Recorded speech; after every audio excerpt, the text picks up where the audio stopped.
इन लोगों की समस्याओं के बारे में और समाधान के बारे में हम लोग विचार करने के लिए यहाँ बैठे हुए हैं। उसका समाधान संगठित शक्ति के बगैर जो बातें अभी संचालन करने वाले साथी के द्वारा बताई गई, वो समस्याएं रहेगी, बातें होती रहेगी, चर्चाएं होती रहेगी, सवाल होते रहेंगे। बीच में सवाल है, हम अपनी समस्याओं का मिलजुल कर समाधान कैसा करें।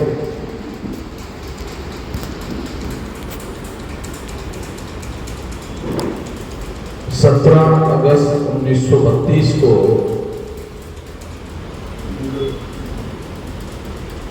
एक अवार्ड डिक्लेयर हुआ अंग्रेजों के द्वारा, और उन्होंने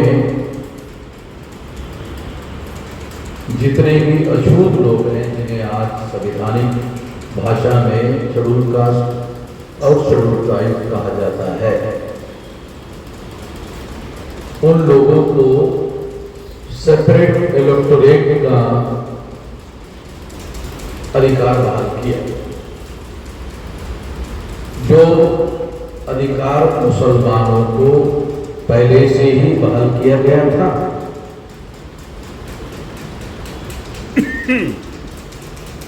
और इस बुनियाद पर ये अधिकार बहाल किए गए कि शेड्यूल कास्ट वो अछूत लोग हैं जिनके साथ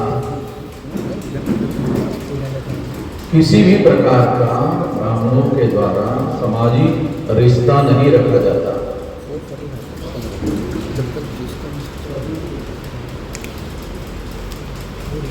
इसलिए उनके अधिकार सेपरेट होने चाहिए। वो किसी बुनियाद पर हिंदू नहीं है।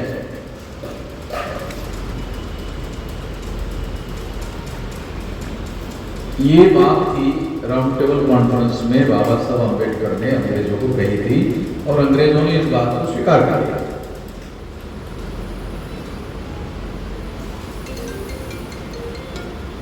मेरा ऐसा मानना है कि शायद ये जानकारी मुसलमानों के जो दानिश्वर है उनके पास ये जानकारी है या नहीं है, इसके बारे में सवाल हो सकते हैं। अगर ये जानकारी मुसलमानों के पास होगी तो उनके सोचने का नजरिया अलग हो सकता है या होना चाहिए। आदिवासी वो लोग हैं जो जंगलों में रखे गए, तो उनके बारे में भी इन लोगों ने किसी प्रकार का कोई सामाजिक रिश्ता उन्होंने नहीं रखा, और उन्होंने दोनों तरफ से ये रिश्ते नहीं थे।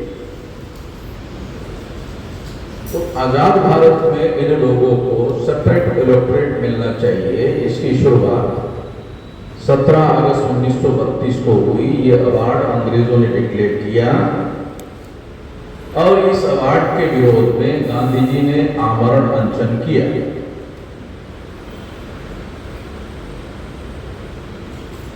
गांधी जी के बारे में मुसलमानों की राय क्या है क्या नहीं है, वो विषय पर नहीं जाना चाहता, मगर गांधी जी ने आमरण अनशन करने का नतीजा ये निकला कि जब अंग्रेजों ने जो सेपरेट इलेक्टोरेट शेड्यूल कास्ट और शेड्यूल ट्राइब को बहाल किया था, गांधी जी ने अपने आमरण अनशन के आधार पर यह हालात पैदा कर दिए कि यदि ये खत्म नहीं किए जाते तो मैं मर जाता। और इस वजह से गांधी गांधी जी का प्राण बचाने के लिए बाबा साहब अम्बेडकर ने इस बात को एग्रीमेंट के तहत समाप्त किया कि ओके, सेपरेट इलेक्टोरेट अगर आप खत्म करना चाहते हो तो कम से कम जॉइंट इलेक्टोरेट होना चाहिए। तो आज अभी आजाद भारत में 131 मेंबर पार्लियामेंट शेड्यूल कास्ट के है, शेड्यूल ट्राइब के है, और लगभग 1100 के आसपास एमएलए है ऑल इंडिया में। पार्लियामेंट में या विधानसभा में इनकी कोई भी बात नहीं सुनता, पार्टी में इनकी कोई बात नहीं सुनता। जिस पार्टी की तरफ से ये लोग चुनकर आते हैं वो तो मजबूरी है उन लोगों की, वो उनको रिजर्व सीटें होने की वजह से, रिजर्व चुनाव क्षेत्र होने की वजह से उनको टिकट देने पड़ते हैं। और क्योंकि अगर कांग्रेस ने किसी शेड्यूल कास्ट को या शेड्यूल ट्राइब को कैंडिडेट बनाया तो उसके विरोध में बीजेपी को भी शेड्यूल कास्ट या शेड्यूल ट्राइब के ही कैंडिडेट को बनाना पड़ता है। कि चुनाव जीतना शेड्यूल कास्ट और शेड्यूल ट्राइब करता है, माना जाता है, चुनाव के पहले से जीतेगा यही। तो जो जीतने वाला आदमी है वो जॉइंट इलेक्टोरेट से जीता जाता है, इसीलिए वो पार्टी का नुमाइंदा माना जाता है, वो शेड्यूल कास्ट या शेड्यूल ट्राइब का नुमाइंदा नहीं माना जाता। पार्टी जो उसको कहने के लिए, बोलने के लिए इजाजत देती है उतना ही वो पार्लियामेंट में या असेंबली में बोलता है।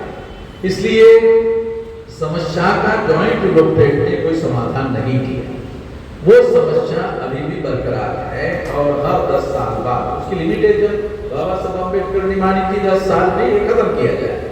मगर कांग्रेस ने इसको हर 10 साल के बाद, चूंकि वो उनको बेनिफिट पहुंचाने का काम कर रही है व्यवस्था, तो उन्होंने हर 10 साल के बाद शेड्यूल कास्ट के और शेड्यूल ट्राइब के लोगों के द्वारा डिमांड किए बगैर उसको हर 10 साल के बाद उस व्यवस्था को आगे बढ़ाते रहे और अभी भी वो व्यवस्था बरकरार है।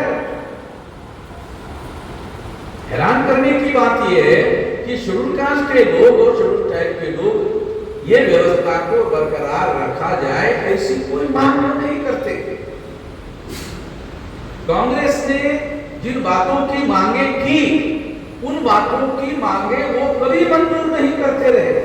मगर ये ऐसी मांग है जिसकी मांगे कभी मांगी नहीं गई, वो मांग हर 10 साल बाद वो मंजूर करते रहे, क्योंकि वो उन लोगों के फायदे में नहीं होती रही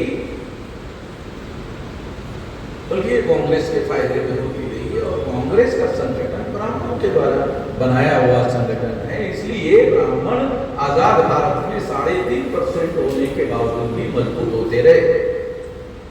वो इतने मजबूत हुए, ब्राह्मण इतने मजबूत हुए, उसके मजबूत होने का ही नतीजा है कि आरएसएस मजबूत हुई। कांग्रेस को मुसलमानों ने भी मजबूत किया। आपको सुनकर बुरा लगेगा थोड़ा सा, मगर क्या करें, कुछ बातें तो बोलनी पड़ेगी, कुछ बातें तो जो सच्चाई है वो बोलनी पड़ेगी। कि कांग्रेस ने मुसलमानों को हमेशा से मजबूत करने का काम किया, ये मानकर कि कांग्रेस सेकुलर है, वो हमारी मदद करेगी। मगर कांग्रेस के ही राज में इतने फसादात हुए कि उसकी गिनती मुझे आपको बताने की जरूरत नहीं है। फसाद एक बहुत बड़ी वजह है जिसकी वजह से शेड्यूल कास्ट, शेड्यूल ट्राइब और बैकवर्ड क्लासेस के लोगों को, ब्राह्मणों को हिंदू बनाना आसान हुआ। मैं अगर ये सवाल मुसलमानों को पूछूं कि क्या किसी ब्राह्मण का नाम आप बता सकते हैं जो हिंदू धर्म के श्रेष्ठ सिद्धांतों का प्रचार प्रसार करने की वजह से उन्होंने संख्या बढ़ाई, तो ऐसे किसी ब्राह्मण का नाम आप नहीं बता सकते जो हिंदू धर्म के श्रेष्ठ सिद्धांतों का प्रचार करने की वजह से संख्या बढ़ी। अगर इस्लाम का प्रचार आप करते हो और प्रचार की वजह से कोई आदमी मुसलमान, नॉन मुस्लिम आदमी बनता है, तो प्रचार की वजह से बनता है। संख्या कम हो सकती है मगर प्रचार की वजह से ही बनता है। मगर कोई ब्राह्मण कभी हिंदू धर्म के श्रेष्ठ सिद्धांतों का प्रचार करता हुआ एक भी नाम नहीं मिलेगा। इसके बावजूद भी हिंदुओं की संख्या अक्सरियत में है, ऐसा आप सभी लोग मानते हैं। और क्यों है? इसका एक सबसे बड़ा कारण यह है कि देश में हिंदू मुसलमान चाहे कांग्रेस की सरकार हो चाहे बीजेपी की सरकार हो, देश में दो ही समस्या है, या तो हिंदुओं की समस्या है या तो मुसलमानों की समस्या है। और हिंदू मुसलमान हिंदू मुसलमान हिंदू मुसलमान हिंदू मुसलमान हिंदू मुसलमान, इसके अलावा कोई देश में रहता ही नहीं है। या तो हिंदू रहते हैं या तो मुसलमान रहते हैं, इसके अलावा भारत में कोई नहीं रहता। जबकि संविधान ने शेड्यूल कास्ट को कॉन्स्टिट्यूशनली रिकॉग्नाइज किया, शेड्यूल ट्राइब को कॉन्स्टिट्यूशनली रिकॉग्नाइज किया, ओबीसी को कॉन्स्टिट्यूशनली रिकॉग्नाइज किया। ओबीसी की संख्या 52% मानी गई और बिहार में जब गिनती हुई तो 64% निकली। शेड्यूल कास्ट शेड्यूल ट्राइब की संख्या 15% और 7.5% आपको पहले ही पता है। अगर ये सारी बातें आपके सामने हैं और ये आंकड़े आप सभी सामने हैं, तो ब्राह्मणों ने कभी इन लोगों के पास जाकर हिंदू धर्म के श्रेष्ठ सिद्धांतों का कभी कोई प्रचार नहीं किया। क्यों नहीं किया? क्योंकि उसमें कोई श्रेष्ठ सिद्धांत है ही नहीं। हिंदू धर्म के कोई श्रेष्ठ सिद्धांत नहीं है। उनके श्रेष्ठ सिद्धांतों में सबसे बड़ा सिद्धांत है कि सारे लोग नीच लोग, अछूत है जो चुने लायक नहीं, आदिवासी है उनको वो उनकी भाषा में कहते हैं जंगली है। जंगली का मतलब है ये सब जंगली, मतलब जंगल में तो जानवर रहते हैं, इंसान थोड़ी रहते हैं, तो जंगली है। और जो ओबीसी जिसको आज कहा जाता है, वरना सिस्टम में उसको शूद्र कहा जाता है। मुसलमानों में से कुछ लोगों को शूद्र और अछूत का भी फर्क समझ में नहीं आता कि शूद्र में अछूत में फर्क है। शूद्र टचेबल माने जाते हैं और शेड्यूल कास्ट अनटचेबल माने जाते हैं। जो शूद्र है उनको टच किया जा सकता है ब्राह्मणों के द्वारा, मगर जो शेड्यूल कास्ट है उनको टच नहीं किया जा सकता। और दोनों के दोनों अधिकार वंचित है धर्मशास्त्र के अनुसार। मैं ये बातें थोड़ी बारीकियां आप लोगों को इसलिए बता रहा हूं कि भारत में जो मुस्लिम लोग हैं उनको इसके बारे में कभी ये जरूरत महसूस नहीं हुई कि हिंदुओं के अंदर ये जो बहुत सारी गहरी समस्याएं हैं उनका समाधान करने की छोड़ो, उसकी जानकारी कम से कम रखना चाहिए। ऐसी जरूरत मुसलमानों को शायद कोई जरूरत महसूस नहीं, और जो जरूरत महसूस नहीं हुई उसी ने मुसलमानों की समस्याएं पैदा की। तो आसान हो गया ब्राह्मणों को हिंदू कहना। हिंदू भी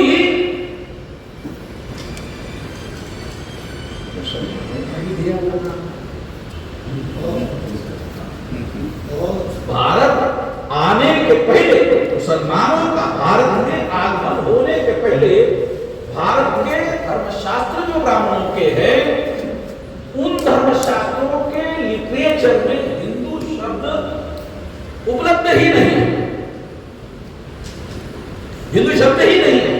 मुसलमानों के भारत में आगमन के पहले कोई लिटरेचर में हिंदू शब्द है नहीं। तो मुसलमानों के आगमन के बाद हिंदू शब्द उपलब्ध हुआ। और सिंध के द्वारा जब ब्राह्मण भारत में आए तो सिंध के पर्शियन भाषा के आधार पर स का उच्चारण स ना करते हुए ह करते रहे, तो सिंधु का हिंदू उन्होंने यहाँ रहने वाले लोगों को माना। तो हिंदू शब्द भी मुसलमानों की देन है। जब मैंने ब्राह्मणों के सामने ये सवाल खड़ा किया कि तुम मुसलमानों से झगड़ा करते रहते हो 24 बार, अगर तुम्हारे धर्म का नाम तो मुसलमानों ने डिसाइड किया हुआ, हिंदू जो है ये तुम कैसे स्वीकार करते हो? तुम शर्म नहीं आती? मैंने ब्राह्मणों को कहा कि तुम्हारे घर में बच्चा पैदा हुआ, अगर तुम्हारे घर में बच्चा पैदा हुआ तो तुम ही नाम रखोगे या बाहर के लोगों को बुलाओगे नाम रखने के लिए? तो मुसलमानों ने तुम्हारे धर्म का नाम रखा, हिंदू और तुमने स्वीकार किया, और तुम मुसलमानों के बारे में सवाल उठाते रहते हो डेली। जब मैंने ये सवाल उठाया ब्राह्मणों के सामने, तो ब्राह्मणों ने, ये रिकॉर्डेड बातें हैं मेरे पास, क्योंकि ये सवाल मैंने उठाया, तो उन्होंने अभी अभी अपने धर्म का नाम बदला। ये भी आपको मालूम है, अभी तो मेरी वजह से बदला, क्योंकि मैंने ही ये सवाल खड़ा किया, इस वजह से मैं कह सकता हूं दावे से मेरी वजह से बदला। अब उन्होंने अपने धर्म का नाम रखा सनातन। रिकॉर्ड में अभी आजकल जो टीवी पर अगर आप डिबेट गए करोगे, तो वो आजकल उनके आरएसएस के संपर्क वाले लोग सनातन शब्द का प्रयोग करते हैं। आजकल हिंदू शब्द का प्रयोग नहीं करते हैं, सनातन शब्द का प्रयोग करते हैं। आपने कभी गौर नहीं किया होगा कि ये हिंदू के नाम बदल कर सनातन कैसे आया? वो मेरी वजह से हुआ। मैंने ये सवाल खड़ा किए, तब उनको ये नाम बदलना पड़ा। जब नाम बदल कर सनातन कहा, तो मैंने उनको कहा, अरे ये सनातन शब्द भी तुम्हारा नहीं है, ये तो बुद्ध का है। बुद्ध ने अपने प्रवचन में एस धम्मो सनातनो, ये पाली भाषा में प्रवचन है, यह धर्म सनातन है। तो सनातन पाली भाषा का शब्द है, हिंदी और संस्कृत भाषा का शब्द नहीं है। सनातन पाली भाषा का शब्द है, ये हिंदी और संस्कृत भाषा का नहीं है। और तुम्हारे पास इसलिए नाम नहीं है तुम्हारा अपना ओरिजिनल, क्योंकि तुम ओरिजिनल भारत के रहने वाले ही नहीं हो।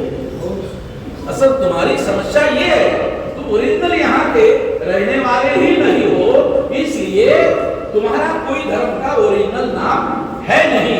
अगर लिटरेचर तुम्हारा पढ़ा जाए तो उस धर्म, उसमें लिखा है वर्ण धर्म,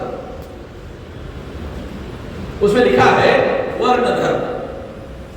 तो वर्ण धर्म के अनुसार शूद्र आज के तारीख में जो ओबीसी के लोग हैं वो लोग हैं, और जो छूत कास्ट है वो अछूत है, और जिसे वो जंगली कहते हैं वो आदिवासी है, ट्राइब है।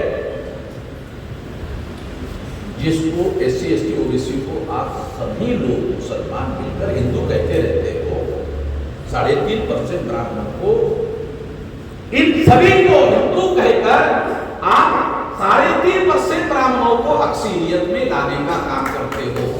मुसलमान ऐसा करते हैं, और मुसलमानों के ऐसा करने की वजह से दिल्ली में बीजेपी पहुंच गई। हमने तो नहीं किया, हमको तो इसके मारे हुए बताए हुए लोग हैं, हम तो ऐसा कह नहीं सकते। शब्दों के बारे में आप मुसलमान संवेदनशील नहीं है, तो उसकी वजह है मुसलमान लैक ऑफ लीडरशिप का शिकार है। जबकि 100 साल पहले जो मुसलमानों के लीडर हुआ करते थे, वो भारत में शब्दों के बारे में भी ध्यान रखते थे। ऐसा भी मेरे पास रिकॉर्ड अवेलेबल है। वो शब्दों के बारे में भी ध्यान रखते थे कि कौन सा शब्द होना चाहिए, या कौन सा शब्द उच्चारण करना चाहिए, नहीं करना चाहिए। मगर अभी मुसलमान इन बातों के तरफ गौर पूर्वक ध्यान, ये कहने के बजाय ज्वाइंट डेमोक्रेट में शेड्यूल कास्ट शेड्यूल ट्राइब के लोग चुनकर जा रहे हैं। गांधी जी ने जो जबरदस्ती पूना पैक्ट इनके ऊपर थोपा, उसकी वजह से ऐसा हो रहा है। उसकी वजह से ये लोग जो है नॉमिनेटेड रिप्रेजेंटेटिव है, और ये नॉमिनेटेड रिप्रेजेंटेटिव दलाल और भड़ुए बनकर काम कर रहे हैं। आप लोग तो बिकते हैं, ऐसा कहते हैं। आपकी गाली छोटी, मेरी बड़ी, मैं उनको दलाल और भड़ुआ मानता हूं। आप तो कहते हैं तो बिकाऊ, आप छोटा गाली देते हैं, मैं बड़ा गाली देता हूं। मैं कहता हूं ये दलाल और बड़ुए। दलाल बड़ुआ को आपको समझ में आता होगा आपकी भाषा में, नहीं तो कोई और शब्द आप इसको अंग्रेजी में बाबा साहब अम्बेडकर ने एजेंट कहा है, एजेंट शब्द का अंग्रेजी। तो दोनों की समस्या है कि हमारे पास रियल रिप्रेजेंटेटिव नहीं है, और जिनके पास रियल रिप्रेजेंटेटिव नहीं है उनकी संख्या 37.5। दूसरा, अभी नरेंद्र मोदी देश के प्रधानमंत्री है, वो ओबीसी का प्रधानमंत्री है, और अभी 12 साल नेशनल लेवल की एक बहुत बड़ी मांग है कि उनकी गिनती किया जाए। उनका कहना है कुत्तों की गिनती हो रही है, जानवरों की गिनती हो रही है, तमाम प्रकार के जानवरों का आंकड़ा भारत के पास है, सरकार के पास है, हम इंसान हैं, हमारी गिनती क्यों नहीं करते? तो वो गिनती एक देश का प्रधानमंत्री ओबीसी का होने के बावजूद भी नहीं हो रही। क्यों नहीं हो रही है? क्योंकि आरएसएस ने नरेंद्र मोदी को नॉमिनेट किया हुआ है। Narendra Modi is not a prime minister of India, he is a nominated prime minister of India, nominated by RSS president. ये आरएसएस के ब्राह्मणों के द्वारा नॉमिनेट किया हुआ प्रधानमंत्री है, इसलिए उसके पास फैसले लेने का अधिकार नहीं है। फैसले लेते वक्त उसको सोचना पड़ता